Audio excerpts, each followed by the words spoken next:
South Korea is known for its high-tech cities, K-pop idols, delicious food, and rich cultural heritage. But beyond the neon lights and ancient palaces, there are some laws and traditions that will completely surprise you. Did you know that getting a tattoo in Korea is technically illegal unless you're a licensed doctor? Or that playing video games past midnight was once banned for teenagers? And if you ever find yourself in trouble, don't expect to call a 911 style emergency number, because in Korea, there are separate numbers for different emergencies. South Korea is full of unique customs and social rules that many outsiders find strange, confusing, and even shocking. Some of these traditions are deeply rooted in history, while others are modern-day policies designed to shape society. Whether they make sense or not, one thing is for sure, you won't find them anywhere else in the world. Today, we're diving deep into the most bizarre laws and customs in South Korea. Some of them are funny, some are strict, and some are just downright weird. Let's get started. 1. Tattoos are technically illegal. In many countries, getting a tattoo is completely normal, but in South Korea, it's a legal gray area. By law, only licensed medical professionals are allowed to perform tattooing. That means your friendly neighborhood tattoo artist, they're technically breaking the law. Even though tattoo culture is growing among younger generations, many Koreans, especially older ones, still associate tattoos with gangsters and criminals. As a result, it's not uncommon for people with visible tattoos to be asked to cover them up, especially in swimming pools, gyms, and workplaces. Funnily enough, despite the ban, South Korea is home to some of the most famous tattoo artists in the world, attracting clients from all over the globe. 2. The Cinderella Law.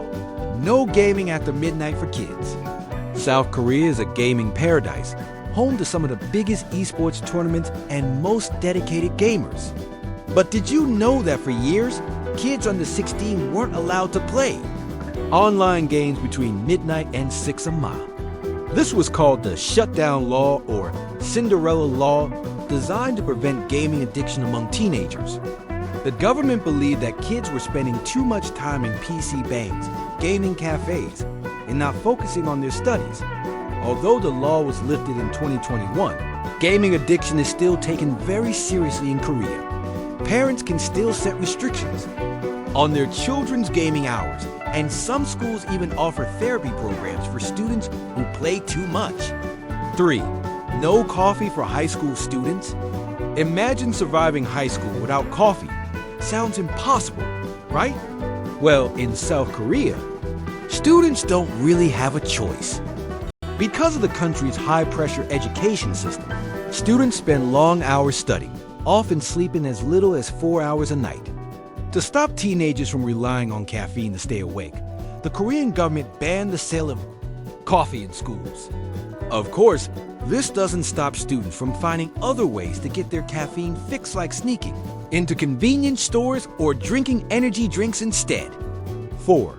No foreigners allowed in some Korean-only bars and clubs. South Korea is a welcoming country for tourists. But if you're planning a night out in Seoul, be prepared. Some clubs and bars have a strict Korean-only entry policy.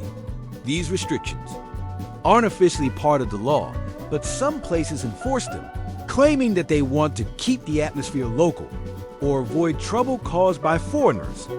While this can be frustrating for visitors, not all nightlife spots have this rule, so it's best to check reviews before heading out. 5. The number 4 is considered bad luck. In Korea, the number 4 is associated with death, similar to how the number 13 is considered unlucky in Western culture. The pronunciation of 4 inches, sa, sounds like the word for death. Also, sa, so many buildings skip the 4th floor instead. You'll see an F4 button in elevators. People even avoid giving gifts in sets of 4, and some hospitals don't have a room number 4 to avoid bad luck. 6. Public surveillance is extremely strict. If you visit South Korea, be aware that security cameras are everywhere. In fact, the country has one of the highest numbers of CCTV cameras per person in the world. While this helps keep crime rates incredibly low, it also means that privacy is limited. Even hidden cameras, called spy cams, are a big issue, especially in public restrooms and hotels, leading the government to increase penalties for illegal recordings. 7. It's illegal to spit in public. Spitting on the street? Huge no-no. Unlike some countries where this is common, South Korea takes public cleanliness very seriously. If you're caught spitting in public, you could face a fine of up to 100,000 KRW, 75 United States dollars. So next time you have an urge to spit, maybe hold it in. Unless you want to pay for it. 8. Expect to bow a lot. Bowing isn't just for formal occasions. It's a part of everyday life in Korea. People bow when they say hello, when they say thank you, and even when they apologize. But be careful. There are different types of bows, depending on who you're talking to. A small nod is fine for casual situations, but for elders or bosses, a deeper bow is expected. 9. Age is everything. In Korea, the first thing people ask is, how old are you? Age determines how you speak, how you behave, and even what you can do. For example, younger people use formal language when speaking to elders. In group settings, the oldest person usually pays the bill. If you're ever in Korea, be prepared to answer questions about your age a lot. Would you survive these weird laws and traditions? South Korea is full of surprising, funny, and sometimes confusing rules and customs. Some of these laws make sense, while others might leave you scratching your head. Which one shocked you the most? Let us know in the comments below. And if you love this video, don't forget to like, subscribe, and hit the bell icon for more awesome content.